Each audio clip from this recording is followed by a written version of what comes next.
Oh, yes, something happened. Yes, it's all good. Right. So,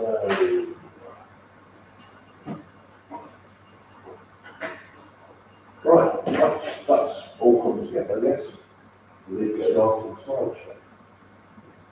Maybe I put it.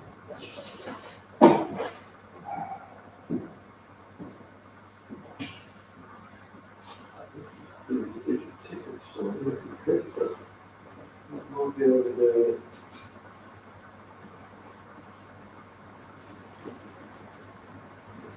Okay, it is live. Got that screen going out onto the internet. Wow. Just need to-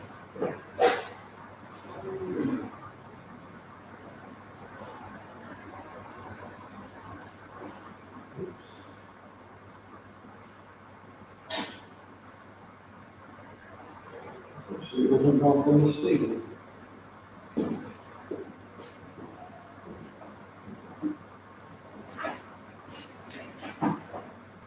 Right, so we want something off this hard disk then, right?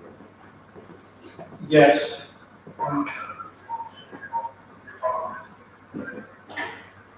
It's also on the schedule. Yeah, and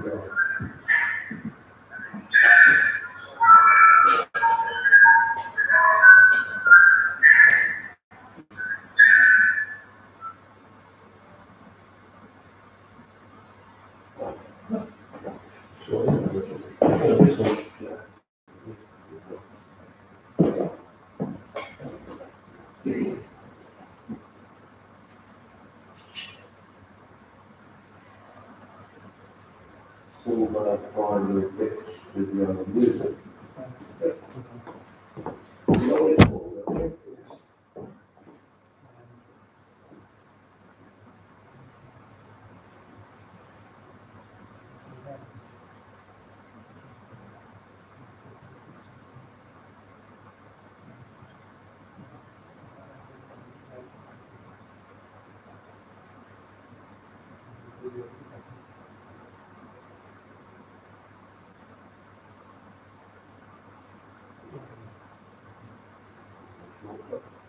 No.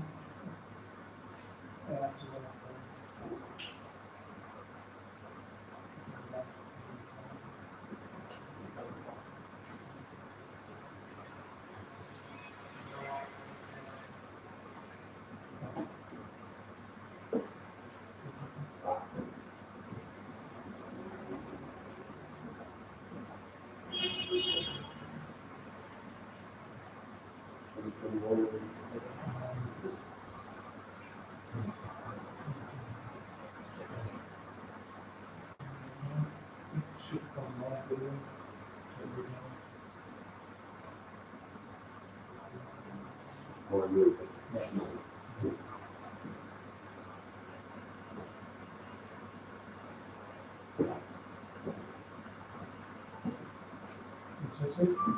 Oh, that's the one, that's the original one, which we shouldn't have. Can you just read without the music, please?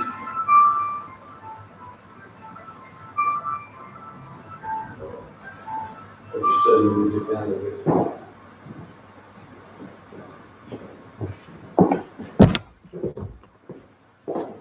I think that's the low resolution version. Hello. Yes. Good afternoon. So you're economising on electricity? Yes, we're just getting set up and everything. Can I encourage you to sign in on the...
fixtures.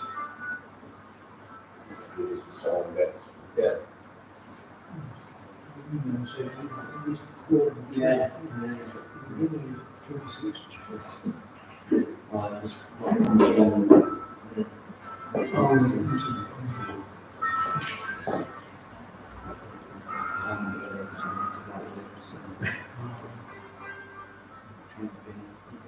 It is, probably go slightly this way.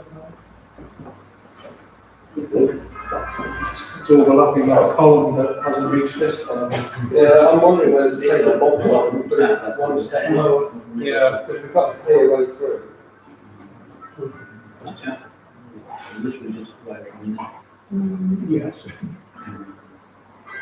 Yeah. That's it.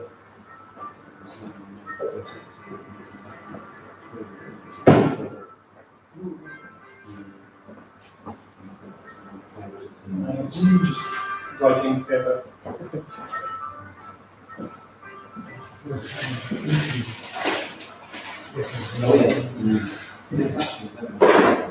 Yes.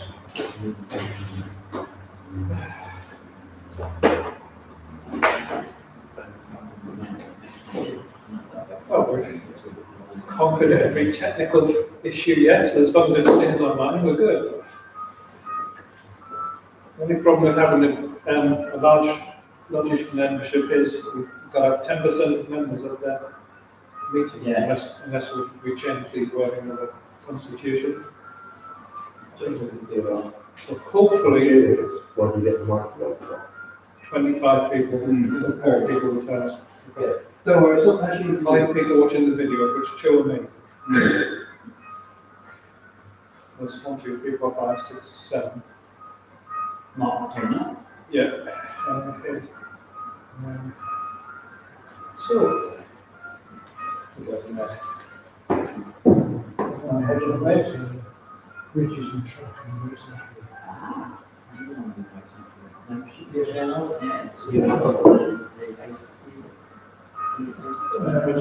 Well, sadly then,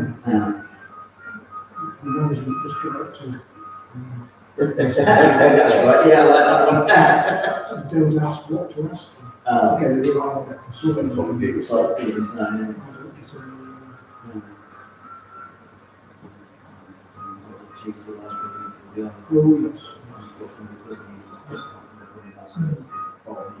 Hello there. Oh. Any questions to say in?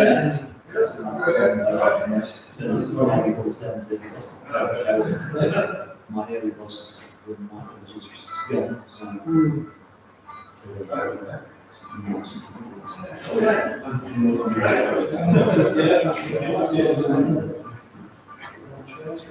Oh. We'll be around today.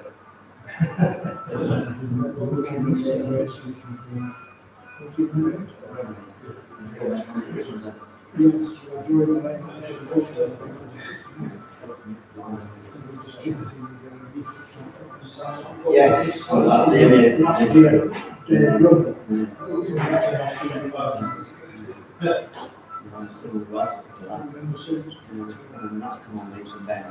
Yes. Yes. Yes, Tony, you take cards. You got your snow.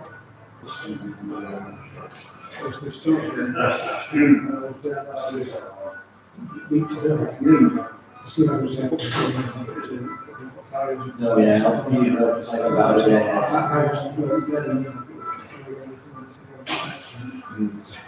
You don't want it,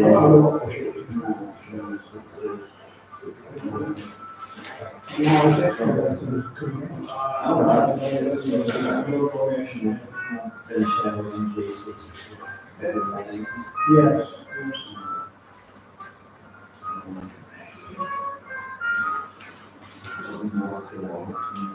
It is. Get to Wellington, from somewhere, and go to this get converted. Yes. And that's dialogue stuff and first we want to follow. Yeah. That's nice and quick and much more reliable. The trouble is, there's not much encouragement for the two groups to mix. No. It's Standard. I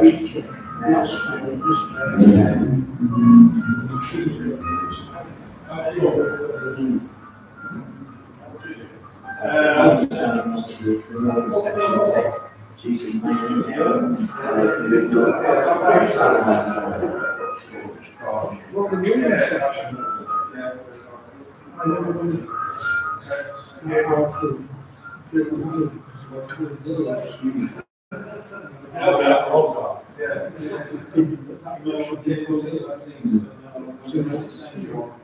we set up this.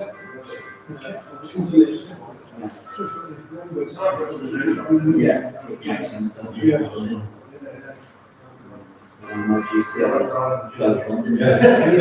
Organised along management, grain model was removed. Yes. As you say, we're looking to have not so many, microgrid. Yes, but it's not very well now. No, I think this is one of the reasons why all the cattle have been sold. But where's the other? Yes, It's a bit unbelievable one to do and you know, I'm working a bit more better than that.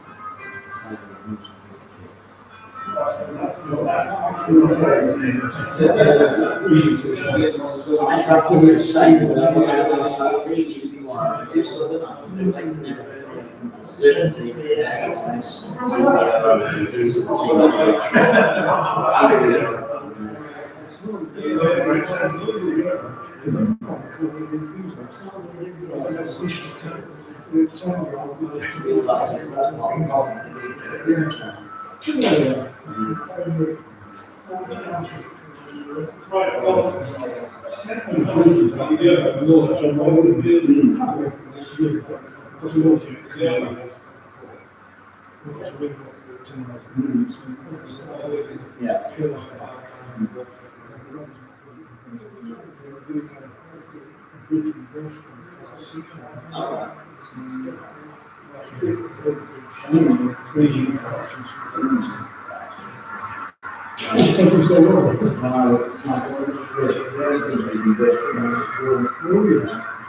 like, what about the switch now to?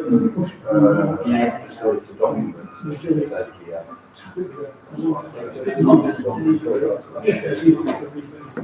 generally the first real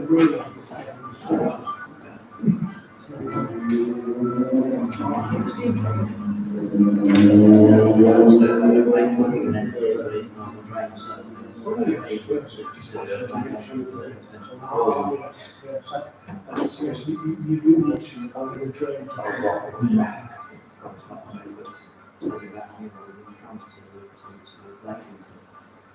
Yeah, really. Yes.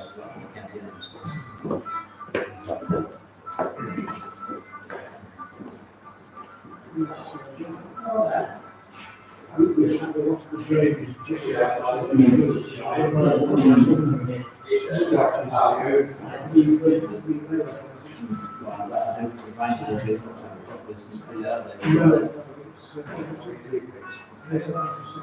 Yeah, that's what we've got. I'm journalist, being a fortunate position.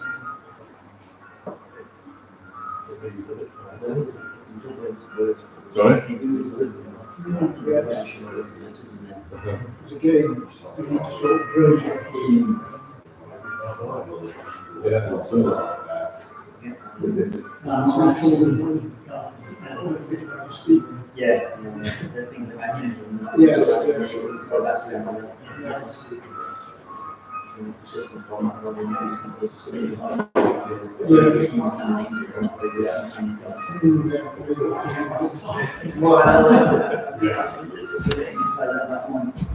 Yes, yes.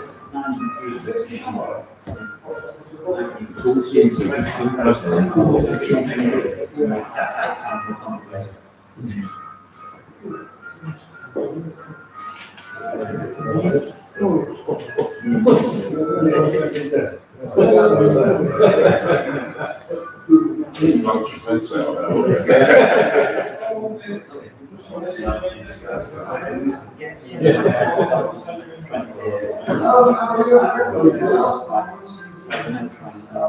Yes. Quite easy to reach.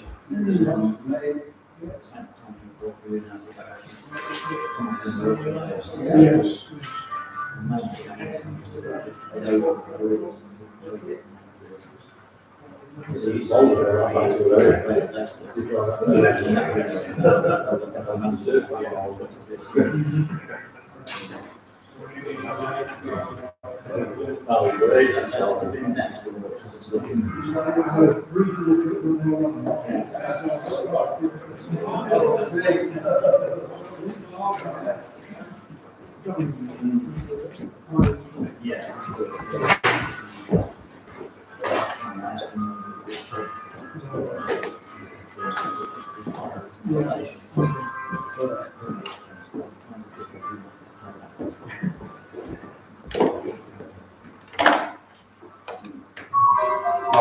Thank you.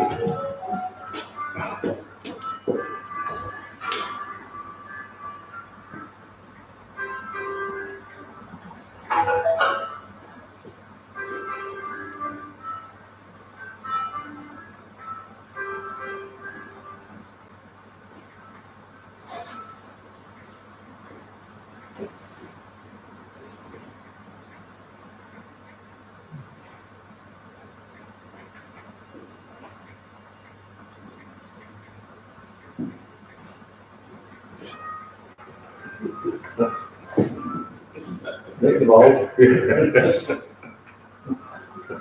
That's it, also easy. Yeah.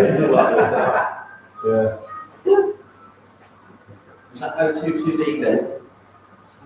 No, another one that were, that's how they used to do, that was a counterweight, to just to keep the weight on the spring and everything, and something like that. That's not gone from town, has it? No. Not disappeared into one of the containers. And it disappeared. We did get offered the lifting rings for the, alright, we got offered the lifting rings for the, Some people are parking dark places, don't they? I don't think they've ever been used because of the fact we call them and modify them, welded to it. Which are a far simpler way of lifting it off. Yeah, well, it's, Yeah. is that this one?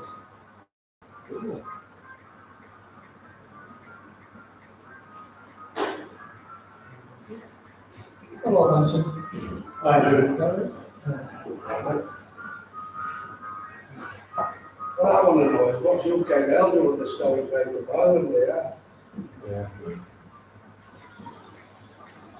On the original P16 engine, did it have a separate starter unit, or did it have starter windings and main generator? No, it was our start.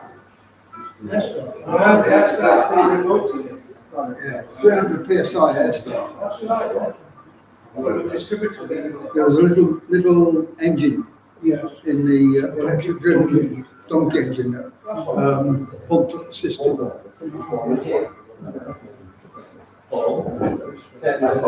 Most of them use the generator to start. Yes. Right, that was like pretty much clean oil.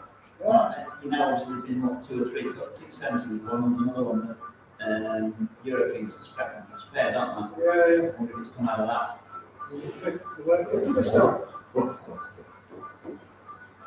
Well, I can't know the management team, they can advise something even the needs, unless that's come from one of their directors, which is further than storage.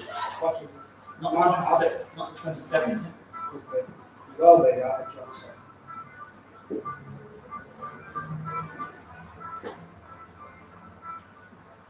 We have one viewer who's in California. Yeah. Hello, Bernie. Yeah. Hello, Derek. Probably haven't gone to bed.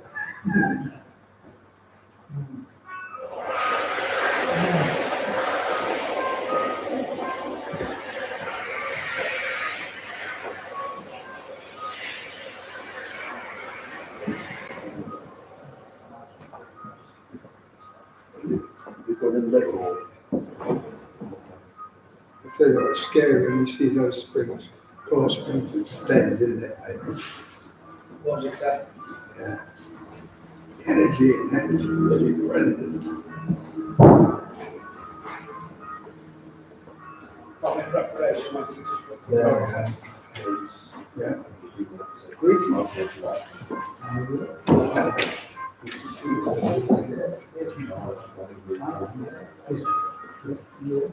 Yeah. Yeah. That's kind of right. I know what you meant. Elsewise.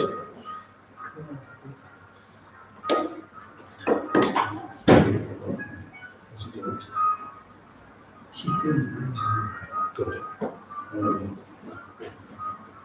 She had a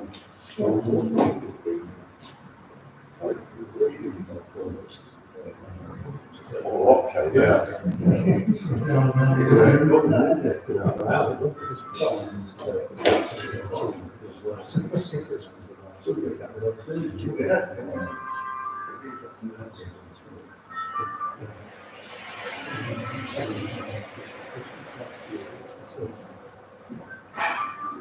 Maybe she's good.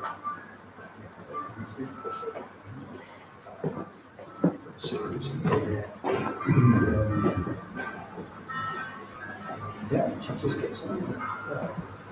I think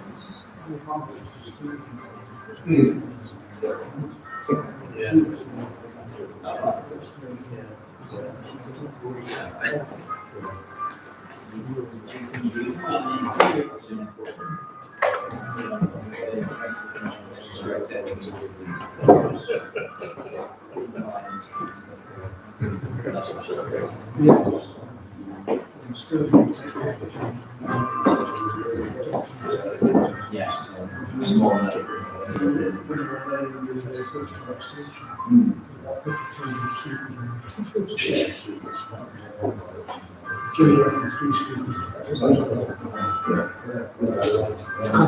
Yeah.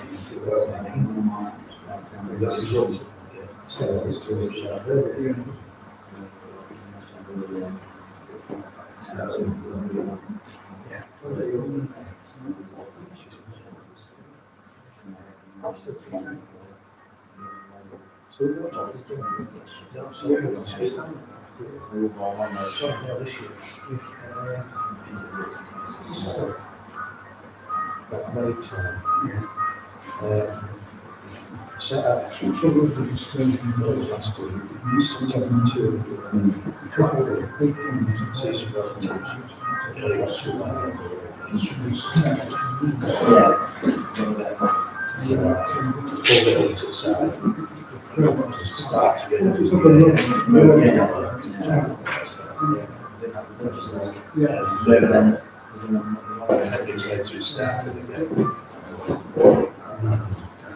I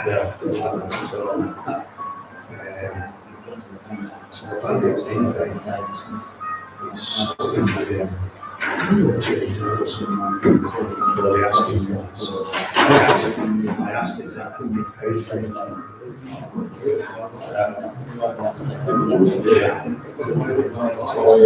Previous year.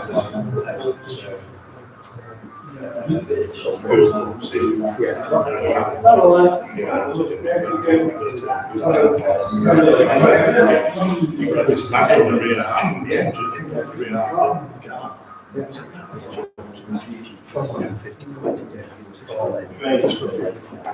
Yeah. So I just thought, we'll just get to that point. Yeah, so it's time to shoot.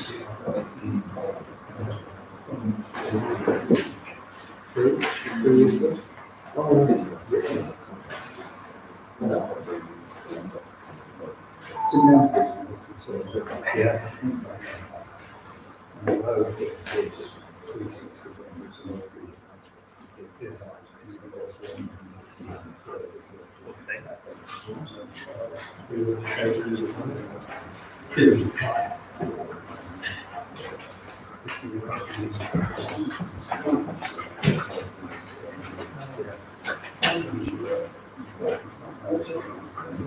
Up the top. Yeah.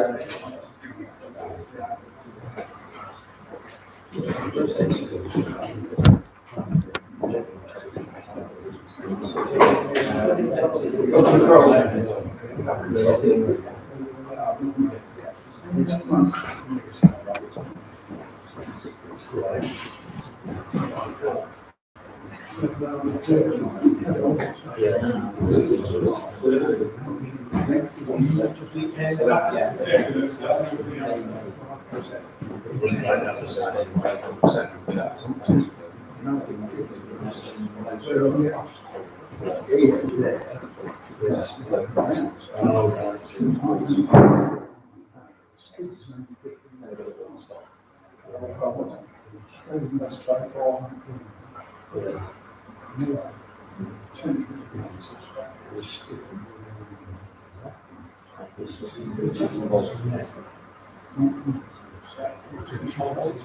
Always nice when you get a quorum. You can actually carry on the meeting.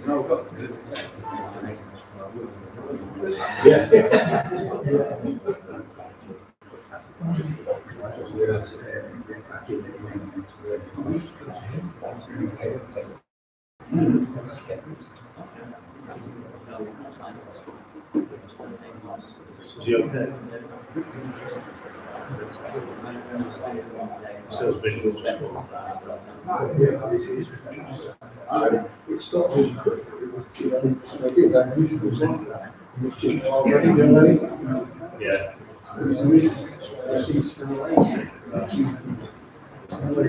Turn the lights on because the guys also. Yes.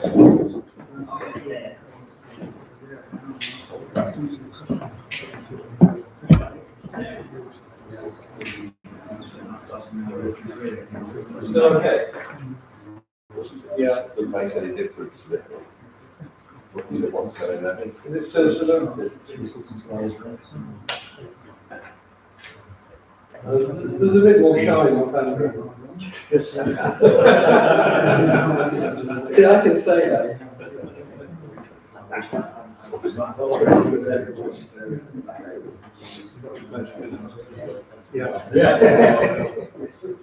Everybody online is saying that's much better now, we can see.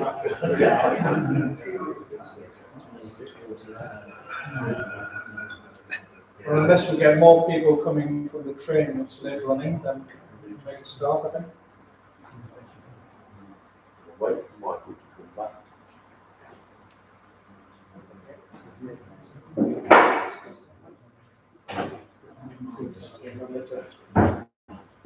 Shout to the microphone.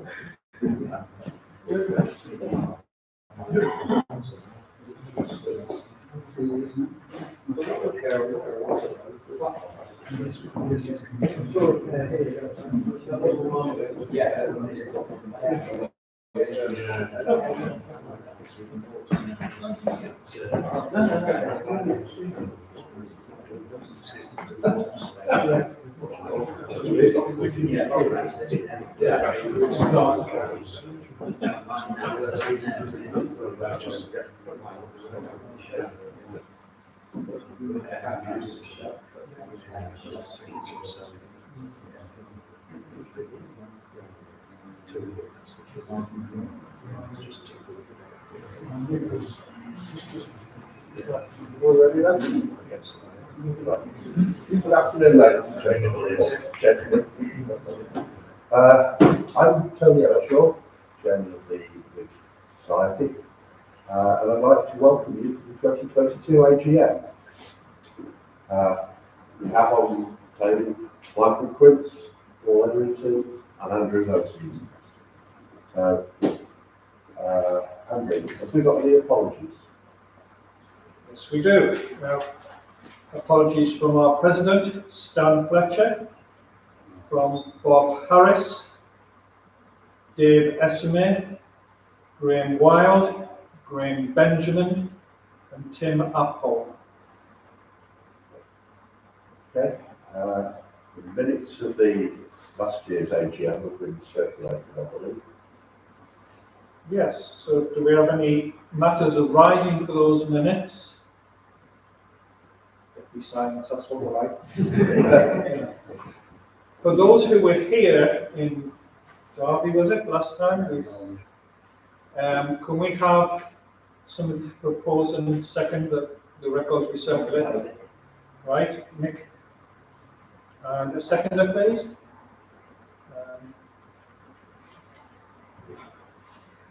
Right, great.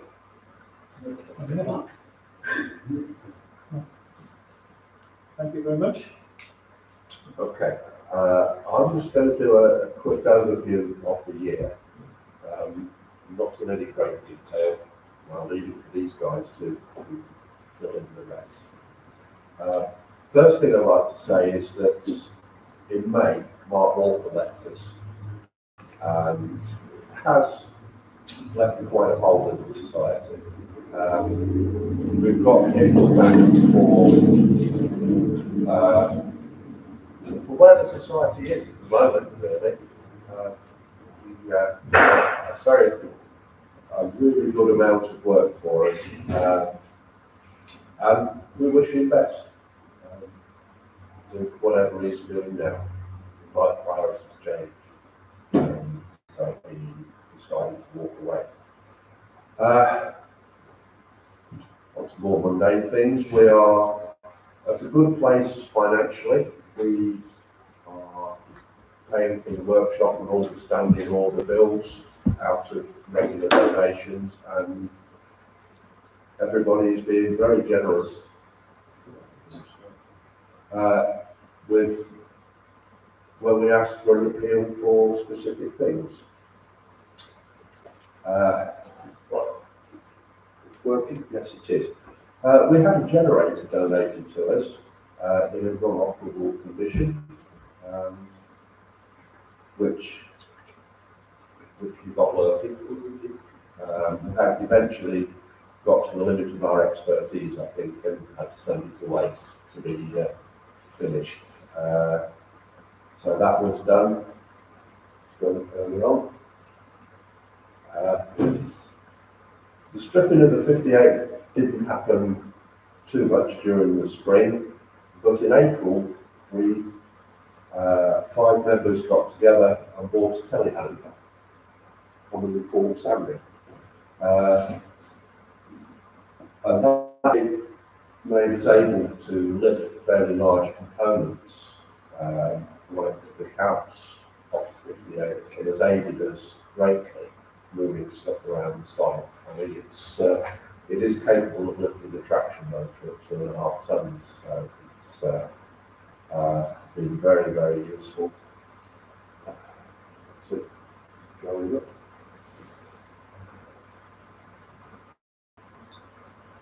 The couch off 58, we've kept one, we've sold the other, which is travelling around the country at the minute, going from various people who wonder what to do with it. The one we've kept, we will making a small business attraction, will cosmetically restore it, put a seat in it, might annoy the neighbours by getting the horns working or something like that, you know. For the kids of all ages to have a play inside.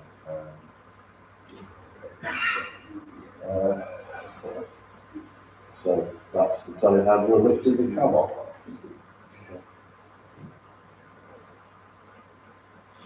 Right. We bought John Watson electrical modules. Went over to Toten and with a van and brought back 3 pallets worth of them, 200 odd modules, I think. 192. 192. Weeks of experience. And Drew has spent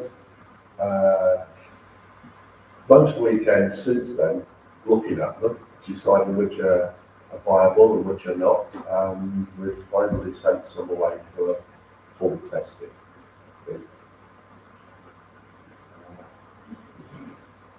As the year went on, I'm sure Paul will expound on this, but we did split the traction motors off one of the bogies.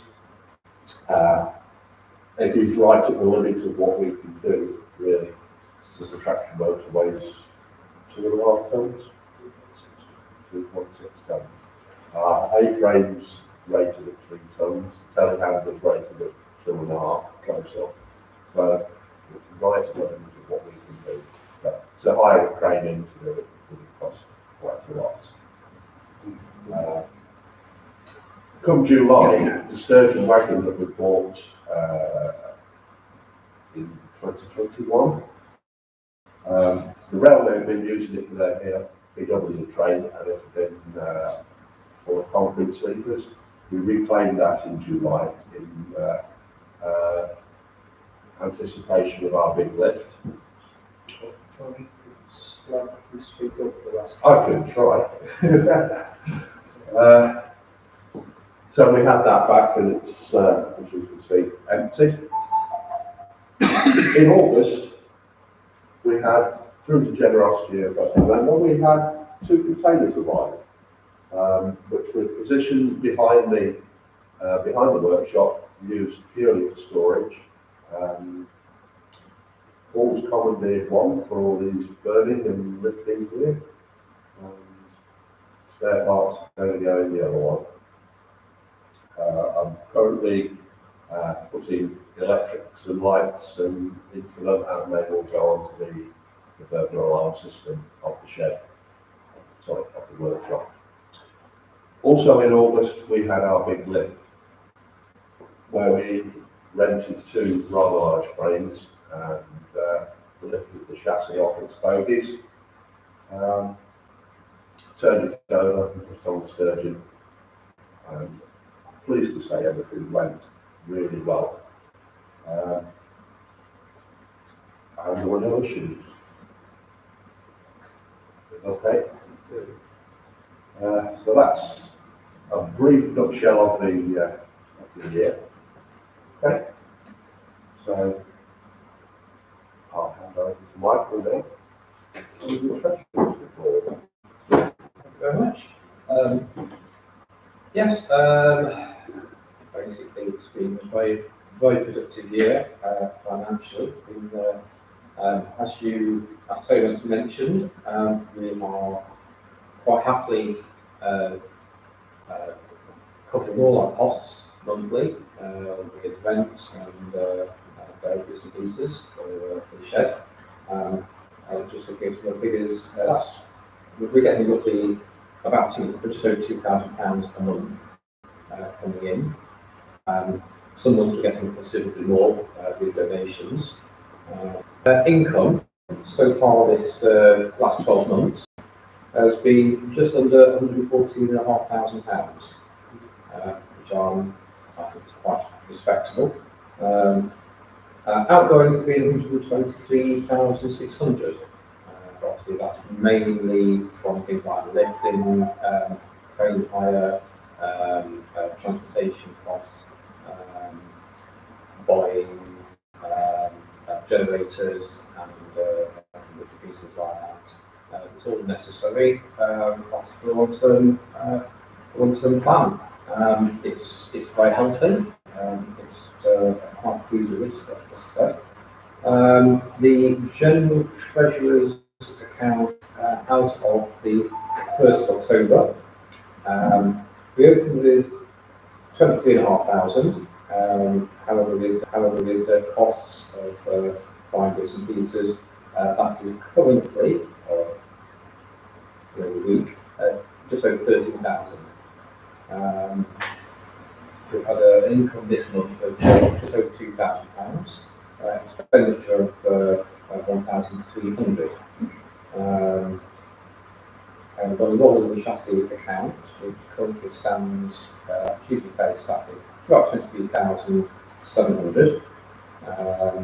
The electrical console account, which again relatively static at the moment, at £4,600. The Cocoa Club has just paid out again, which is up on the draws. That usually brings in about £300. The other week, which will drew it, that's at £343, of which half goes to the society and half goes out in prize money. What's great about it, it brings in a nice few £100 every so often. And then we've got the telehandler account, which we still have about £3,000 in. And yeah, that's pretty much it. It's quite healthy. I'm quite happy with that. Thank everybody for contributing. Without the ordinary members, we would be stuck. Yes. So it's very much appreciated that everybody gives £2 or £100 a month. Whatever they give, it's valuable and it adds up. Afternoon, everybody. Glad to see some familiar faces. As you all know, and as you've all seen with the updates, it's been a fantastically busy year. It's been a busy year with a long time in the planning of and execution, which I'm glad to say has proven to have been suitable and sufficient at every turn and everything that we've done and achieved. Because not only have we achieved it efficiently, achieved it safely, and we've moved on a hell of a lot since the last AGM. Obviously, COVID put us back quite a bit, and our plans slid slightly in stripping the 58, and obviously there's outside variables involved in that, as in we're on the EVR, and without their assistance, what we've done couldn't have been achieved. But what we have done, we've done with the approval of the help and assistance. To this end, we very kindly let the EVR use our sturgeon heavily over the winter for emergency permanent way repairs. And that was the case all the way up to April. She was busy moving up and down the line, full of sleepers, doing its job as it was designed to do and built to do, which we're pleasing to see. And it was really nice to be able to assist the railway without too much detriment to what we wanted to do. November, after our last AGM, myself and Mark Walker inspected, well, we got invited to inspect 45015 at Shackerstone Railway. In the possibility that it may relinquish some spares and the possibility of current group frame that would have been of use to us to adapt. Having visited said locomotive many years ago with David Q, I wasn't expecting or prepared for what I saw when I got there. As your engineer, and also with a mindset of I don't want anybody to ever get urged undertaking what we've got to do, no matter how minor. We can always take the time. I assessed this locomotive and I found it absolutely one dangerous hellhole for any volunteer to step foot on. Never mind the roof components. It was utterly horrid. Everything that was any good back in the day was completely wasted and smashed to bits. And I therefore made the decision to move on from that. And we're not going to progress that any further. Attention turned then obviously with our planning of getting our chassis straight, we've looked after this really well. I can honestly say it pleases me every time I take a cover off it, how shiny and how good the internals of this barely used engine look. We opened the covers again and found no detrimental effect from being outside, and obviously all our storage methods have worked over the years. However, I was fed up with this and felt that it was time to get the engine under cover.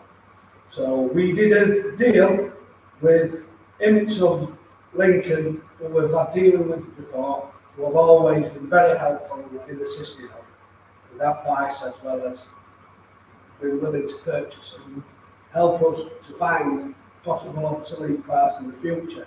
And they agreed to take our engine, recommission the engine, fully check the engine, remove the air start, blank it all off, and fit alternators of class 56 design, namely BA 11018 type alternator.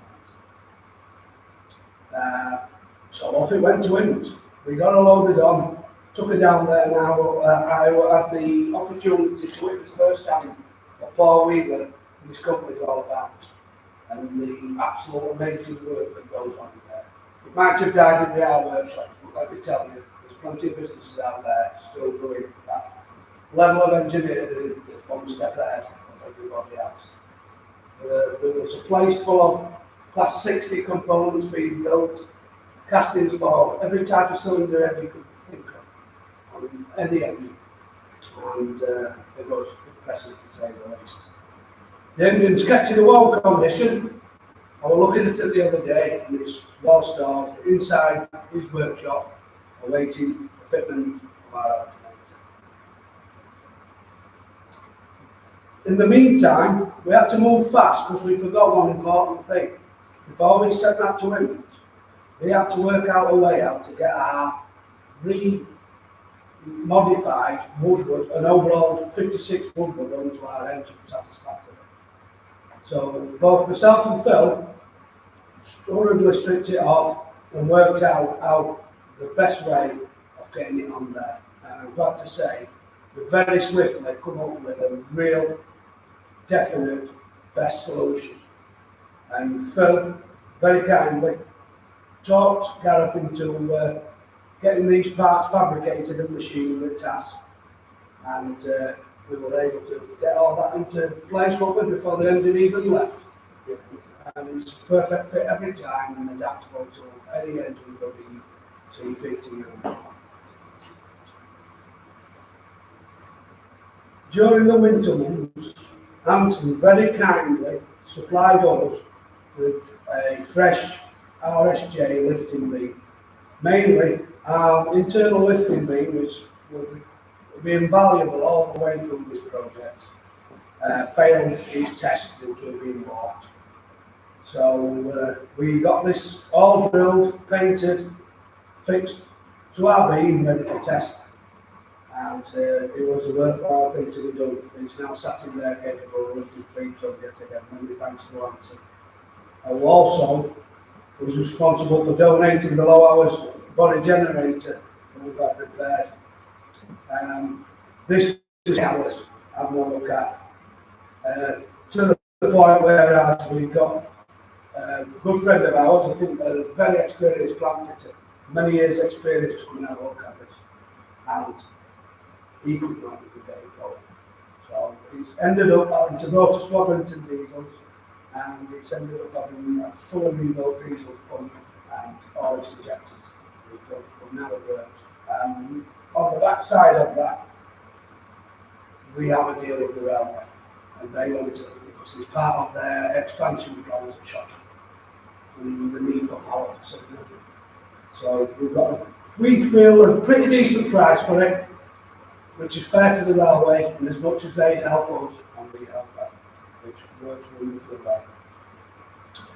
During the winter, it started to become apparent that there was not a lot happening with the GBRF deal and the possibility of any components coming our way from the 69 programme, which worried me.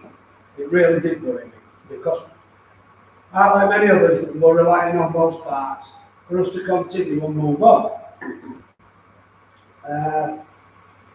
However, February, I had a call out of the blue, which was really welcome from myself and all our volunteers. And UKR Rail asked the question, do we want a fully overhauled Class 56 alternator? Which of course my answer was yes, straight away. And obviously it was down for the price and a bit of bargaining, and I feel we got an absolutely cracking deal, considering these machines take up to 60k to rewind for them. And it's a case of recommissioning in the main bearing, and we've got a fully overhauled alternator to IH1861, which is a fantastic achievement, and has saved us a lot of money in electrical repairs to said alternator. It's now sat at Ibs indoors waiting to be fitted to the IH61, and it's in impeccable condition considering it's spent so many months sat outside. We took the winter time making lots of preparation for stripping the 58 to ensure it went safely and smoothly. Now, it became clear to me that no matter how I tried to align all the variables, all the arrows that needed to be in one line to make this happen smoothly and safely, we were missing a key component. And that was, we had a very expensive undertaking on our hands in plant hire and transport. Namely, hiring a telehandler in, paying for it to get here at £300 a time, paying it to leave site at £300 a time. The only option was quite a few of us to take a long time off work to get it all into place, which we could not do or could not afford.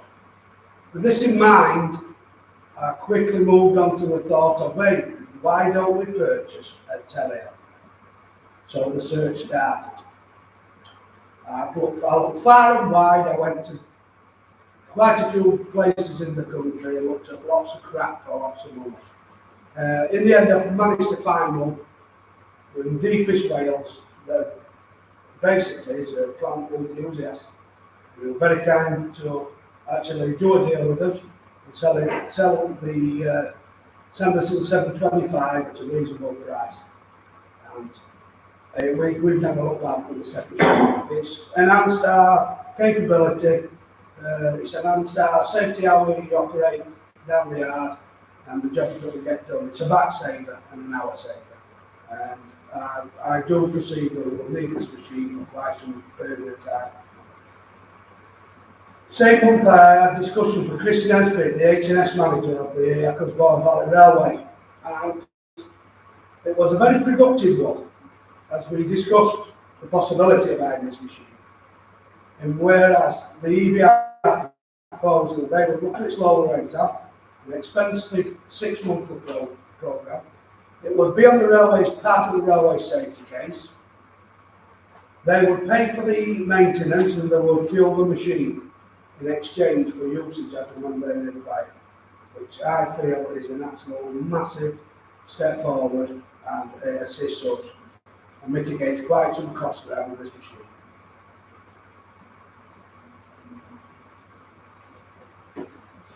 Prior to the EBR's April diesel gala, we decided that it was about time we started removing our traction motors for assessment. And we hatched a plan to actually let people see what's involved in removing a traction motor, because it ain't easy, no matter what equipment you've got. So on the Saturday of the gala, we did exactly that, educated quite a few bystanders on what we were doing. There were lots of hard work and lots of prep work went into it, but we realised we could have one of these things out in 2 shifts, 2 working shifts, with 4 people. And that day, at 3:30, 4 very knackered volunteers had the first of 3 outing on the ground. And that was a massive milestone for myself, as well as the volunteers involved. the planning of the lifting beam, the shortening of it, the layout of the track, the position and everything was inch perfect and worked very well to say, which I want to say, which has led on to the other two traction motors being subsequently removed. And or the better working practices involved to speed the process up as well. We were absolutely amazed at the condition of the journals on the axles where the traction motor bearing went. How they have survived to that standard to this day, I haven't a clue.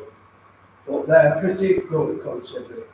These have all been mic'd up, measured to an infinite tolerance, and we've taped all these journals up to clean up at a future date.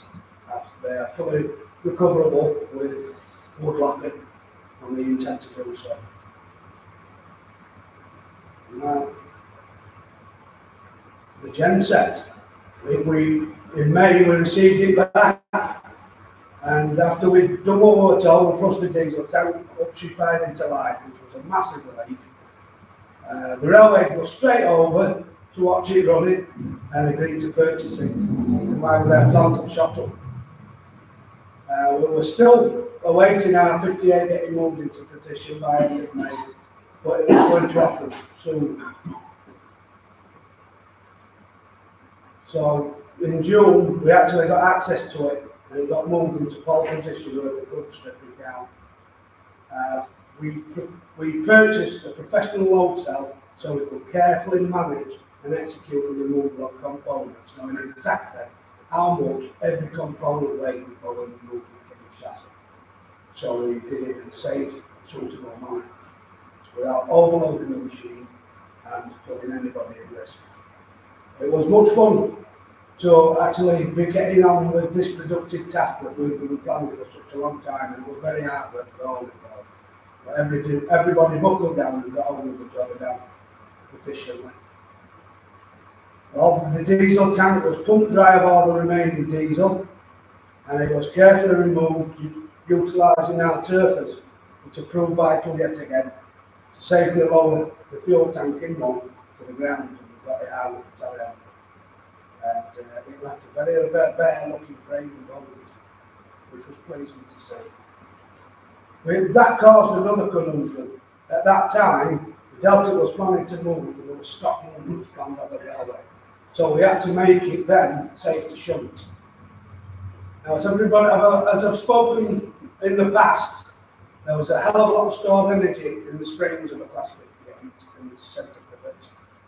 And we borrowed some weights from the EVR, concrete ballast weights, and put them on the chassis to replace the 12 tons we'd actually taken off of the telehandler. At this point, we did a trial separation of the traction centres under controlled conditions. And we quickly realised there was a hell of a lot of stored energy. These pivots separated 5 millimetres within a split second. And we then realised we had to put other things into place to pull the chassis down to the bogies to actually separate. So we weighted it up, we bolted the minimum bolts back up, and off it went on the EVR, down the edge shunt so we could carry on under the railway. We managed to fix a date for all remaining lifting activities in late July. That's when we also got an offer to pass up. The Heavy Tractor Group asked us if we would like some parts from the 37, work for scrap. So we shot down to the GCR one weekend and had quite a lot of fun in obtaining quite a lot of useful parts that were going to be used by the Heavy Tractor Group, help assisting them, and also taking some valuable parts to assist us. There were many fixtures and fittings earned that day that are back to a time when we as a nation produced everything to a style and a standard, and it was second to none. Obviously, these parts are a lot harder to find in this day and age. At the beginning of August, we had another golden opportunity that come out of the blue. It became apparent that the owner of 56097 was selling up, and it had an absolute massive spares collection with this locomotive. Now, it was very unfortunate for Mark to have to sell his pride and joy, but he decided to do it fairly and honestly to railway groups rather than mainline operators. This being the case, it was made an offer for bids on the WNX website, which everybody, I believe, will be familiar with here. So we decided to bid on items that we were hoping to get from GBRF and the 69 programme. I'm glad to say we were successful with most of our bids. So Wednesday just gone, we were able to collect a Class 56 power unit, a spare X56 BA 1111A alternator, which we then took to Marine at Lincoln. We still have to collect 3 air compressors, which were vital to the project, 1 seized, 2 in working condition, 3 spare rubber governors, which are absolutely vital for spares, identical to the rubber governor we've had reconfigured very kindly to suit our traction needs. We've obtained Class 56 rectifier and parts thereof. We've collected 2 more starter motors, as we currently only have 2, and require 2 every day running. And also traction motor contactors, which we was 1 short of, and we really ought to be chasing down a couple more spares. And also the box of new radiator element gaskets, which for £200 I thought we can't miss those. So we've completed the purchase of all those items. This means now we have 2 complete working alternator sets for both IH 1861 and IH 1863, which is a Fairfield, plus 1 complete spare. That means we will have in the fullness of time the worst carcass of an alternator, possibly the one out of the 58, to dispose of at our leisure. Well, the big lift, when the big lift came along, it were all hands on deck, and many thanks to all the volunteers that come down on that said day and went out and beforehand, helping us get it all prepared. The separation between the chassis and the bogies was executed exactly to plan, and it worked perfectly, and all the stored energy was fully controlled. And as you will see, or if you've already seen, the big lift went the same way, exactly to plan. The last few weeks have seen all of us work hard to reorganise our works to enable the next stage of works to be undertaken efficiently and effectively. There's still lots more work to do, indeed, in our works and with our storage. We have 1 container that's going to be used for bogie spares, and the other container for general spares out of the workshop to create room.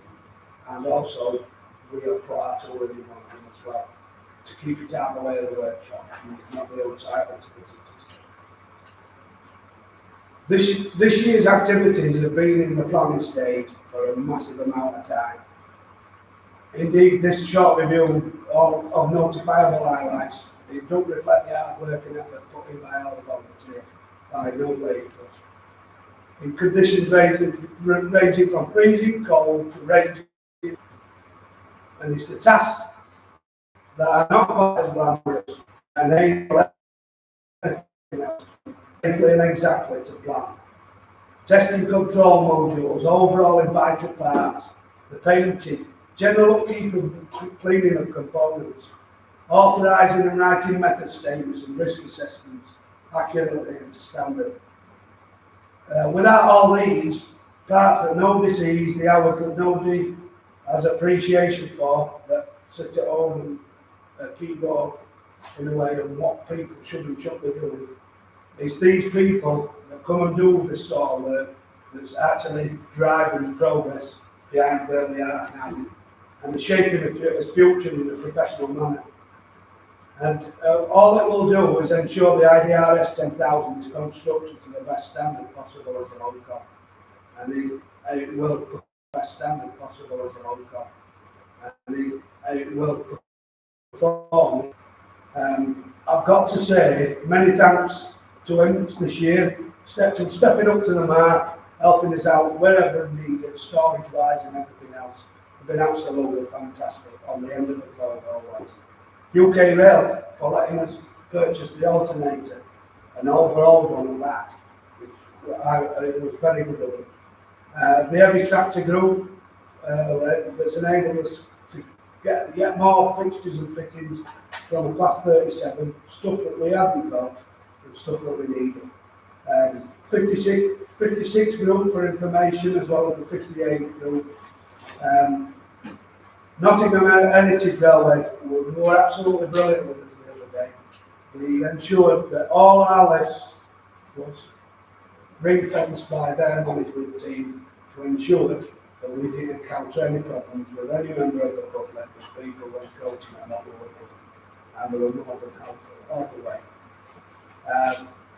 Railway Vehicles Preservation Group and the actual and the guys that work for them have been a massive help to us this year, and the TPO is something to be over as well. And the EVR, without the EVR, a lot of these goals wouldn't have been achievable at all. Obviously, good planning, good communication, and teamwork, we would have got that locomotive straight, not at all. But most of all, you've got to raise an hand to all the volunteers who achieve these milestones with diligence, due care and professionalism to the required standard.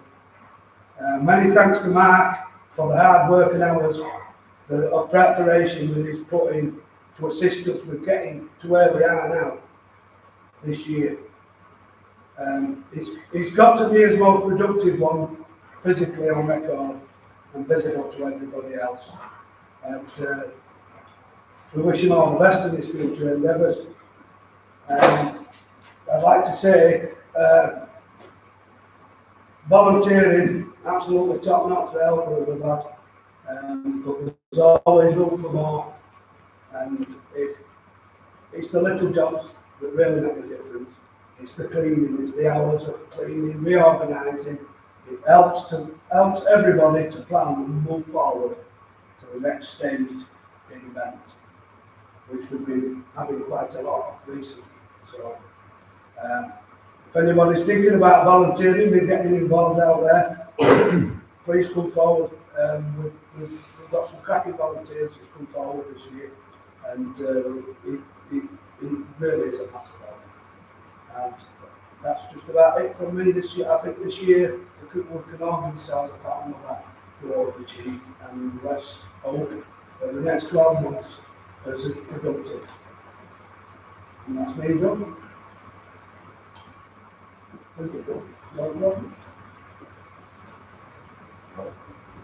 Right, now we get to the boring bit that's needed for such a meeting. Election of officers. We don't have multiple choice, so it's yet again a rubber stamping exercise. So I'll start by dealing with the chair, and then Tony can deal with the secretary's role, and then we'll deal with the treasurer's role. Okay. Okay, so we have at the minute, Tony has been in the role of chair, and can we have a proposal that he continues in that role for the next year? Yeah, Nick? Right, and the seconder? Derek, got his hand up first? Right, so you are duly, after you've had your break that we talked about last night. Oh, yeah. He's going to have a holiday in Wirksworth, I think. I'll be like a bit of a field. Right. We have a proposal that Andrew carries on as secretary. Right. Drew? Yeah. And The seconder. oh, I'll take Nick this time. Right. And then for the role of treasurer, he isn't here today, but Tony Brown is the treasurer and always gets us our accounts on time, just. And the one thing is he gets them for free, you know, so one of the people in his office, the lady has a son, a young son who loves 10,000. And so he's a member of the group and she is our accountant. So Tony always gets us our accounts, and I would like to propose that we continue with Tony. Do we have a seconder? Yeah, Hanson, all right.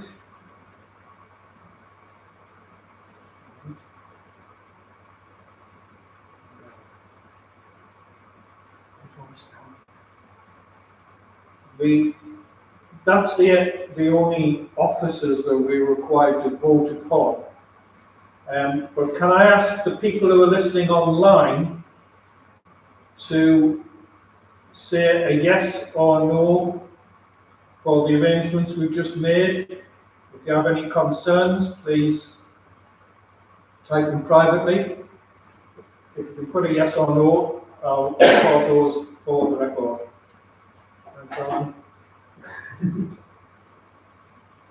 There we go. Screen's filling with yeses. And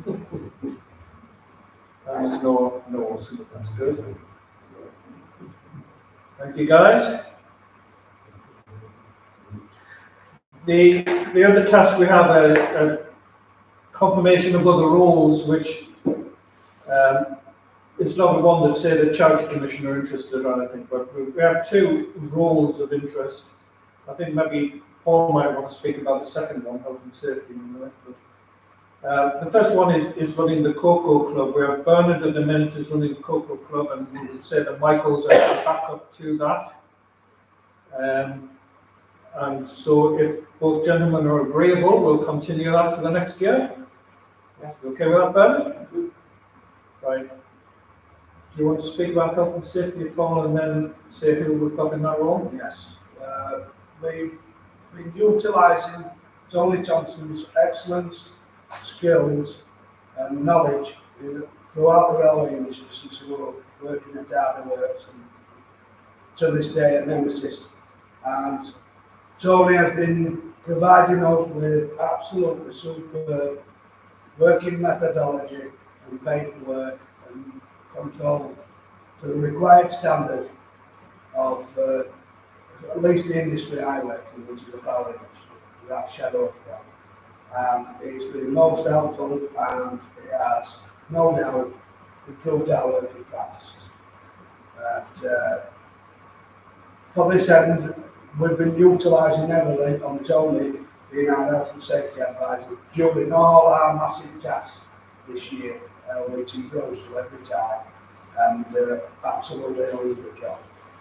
We propose that we make him our permanent health and safety advisor if he would actually consider taking a task off. And he would assist us all in everything we do, and we definitely would benefit the society. Thank you. That's great. So we'll go on to item 9, publicity and fundraising. As you know, Michael's touched on how our bank accounts are, and we have a healthy stream coming in. In this game that we're in, we always need more. It's the nature of the beast. And I know that even some of the leading groups that are building new builds are struggling to fill their appeals at these hard times. So I really do appreciate everything that's given to us, and the confidence that's given to us to fulfill the work that we're doing so far. We have been able to acquire things which will ultimately save on the end price of the local.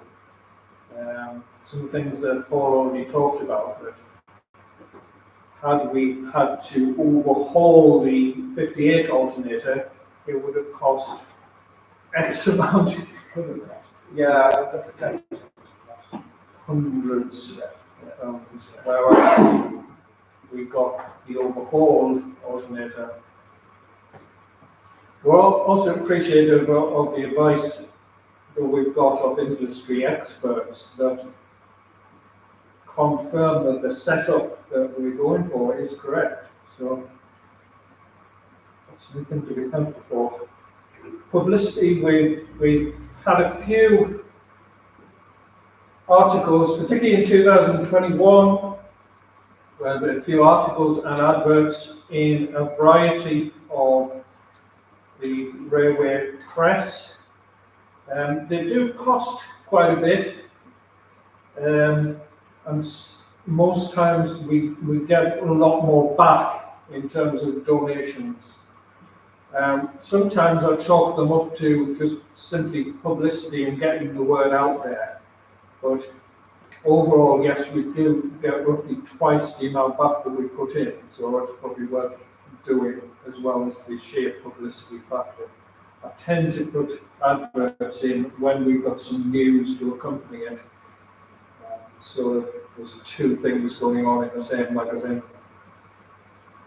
That's all I want to say about that. Do we have anything that we want to say about moving forward that we haven't already touched on? What is next?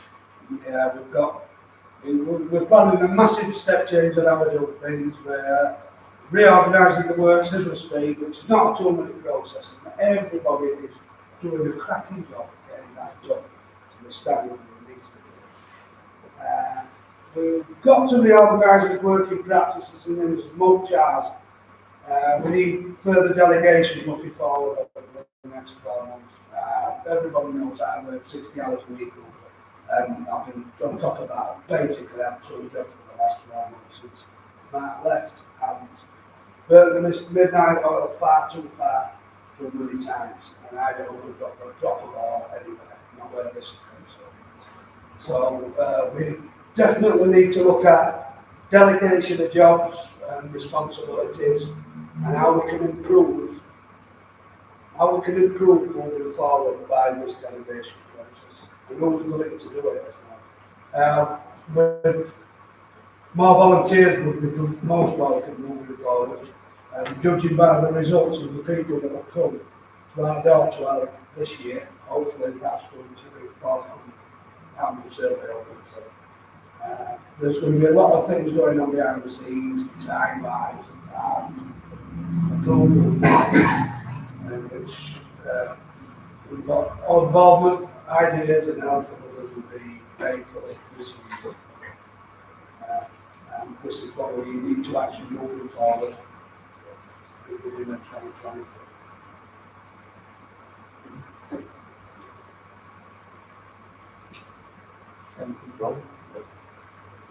One thing I would put out is I'm still happy to be sort of deputy treasurer. Yeah. Because it could be more here. Yeah, we just didn't need to go over now. Yeah, that's just an action as well.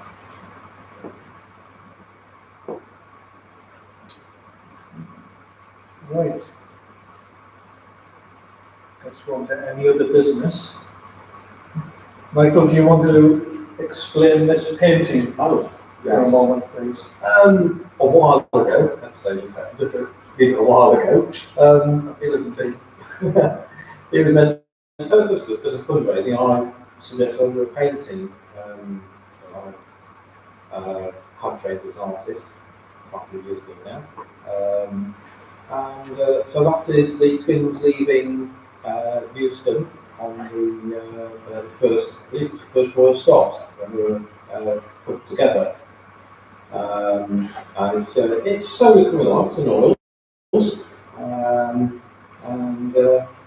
that will be produced as a limited print in due course as a fundraising item. I think it's also promised to those who donated early Some back of in the 2017. notch ones, Yes. I can't remember which notch it was, but yes. It's coming along.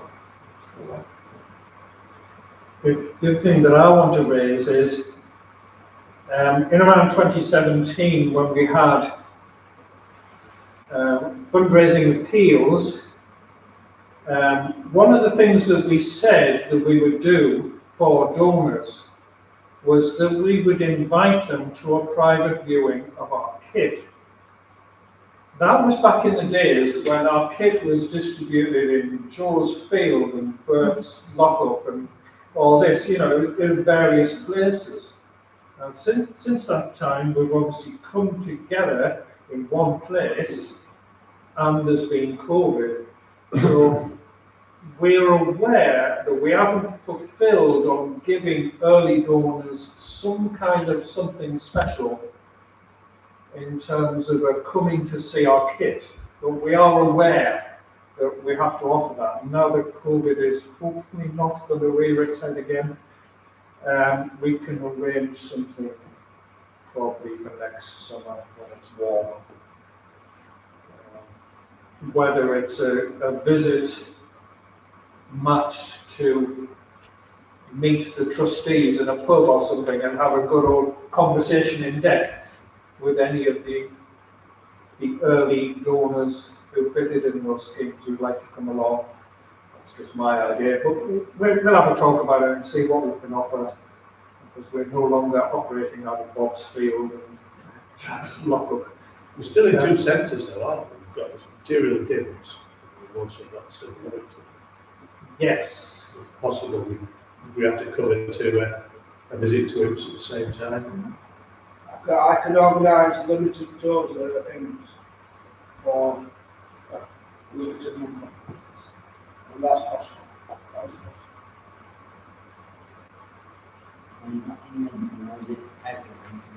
It's in Lincoln. It's easy. It's really easy. It's Lincolnish. Let's take 46. Yeah.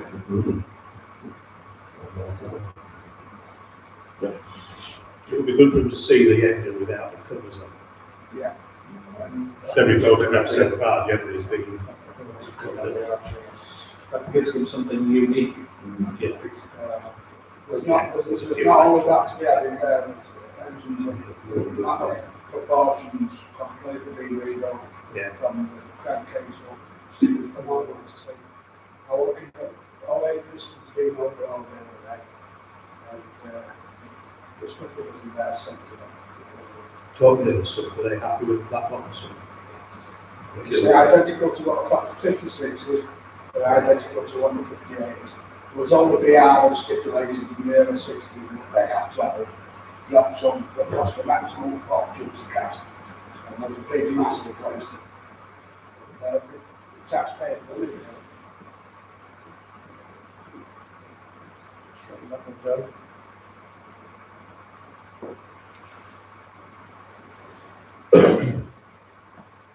Is there any other business? Yeah, and we want to put on my thanks to the team and to the volunteers. And of course, as we've done with the out and respect, I know we're only involved in some various, but yeah, thanks from myself to everybody that's hands-on, and much from the They're great.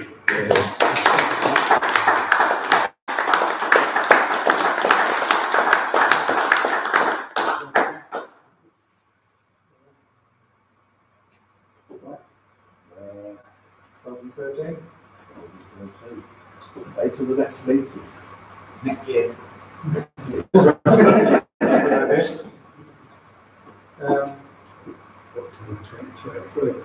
Yes, so the 7th is the relevant Saturday in October. We want to keep it literally the same. There's been discussion over the venue. Obviously, there was discussion last year saying, why don't we make it Wirksworth? And so we tried Wirksworth. The internet connection is a bit ropey. It's out of my phone here to my laptop to abroad. The alternative is that we go back to Derby. There have been some complaints that people couldn't make it here. So I don't know how people feel here. What's India, obviously we have to work in Manchester in India. What if we were doing rent a country with 14 developers and stuff, people could get developers and the AGM one and whatnot. Bit different perhaps, but it could give the best of both worlds when you get to work with president. Possible. We probably need to feel not helpful. Sorry, yeah. We've not Yeah. extended that far yet. Not yet, I'll down, just have a observe, It's possible. Yeah, because I've got no control.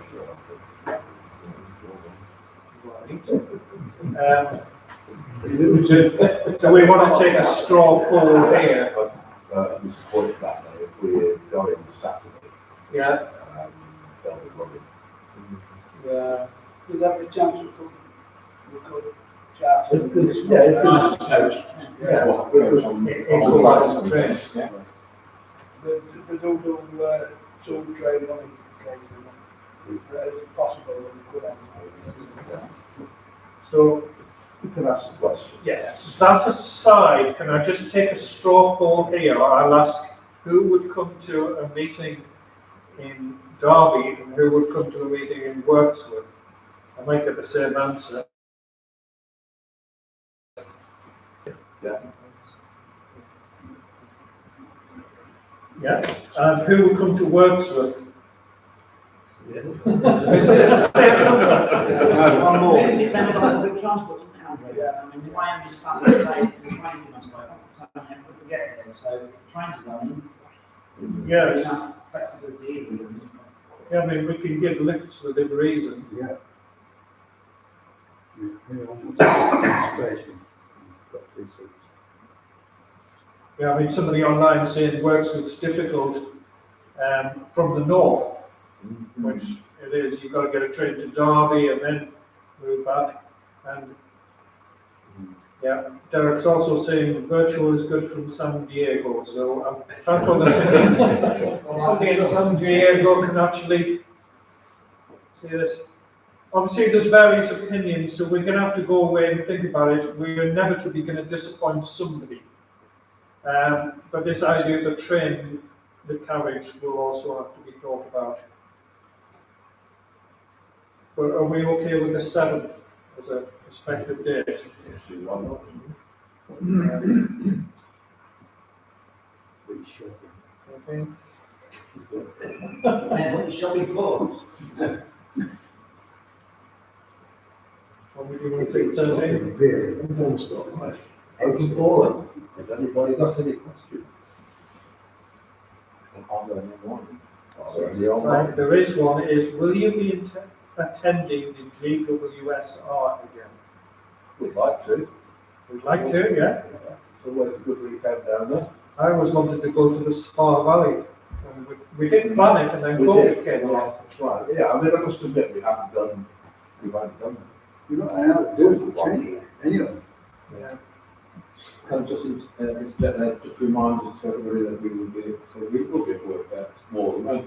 Yes, there will be a warning on the railway in November. Oh,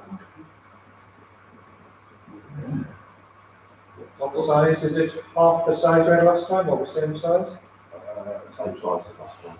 So, It's probably worth just mentioning that the shed's open so that after this is finished, anybody is welcome. It's only about 10-minute walk for people who don't know what's easy to get to. Have a look at what's there. Yeah, we can walk it down there. And the kettle will be on. You don't feel the old, isn't it, fella?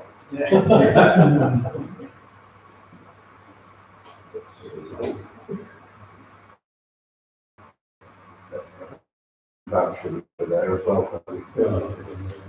Second half. It's not bad. Any other questions or comments? Anything on?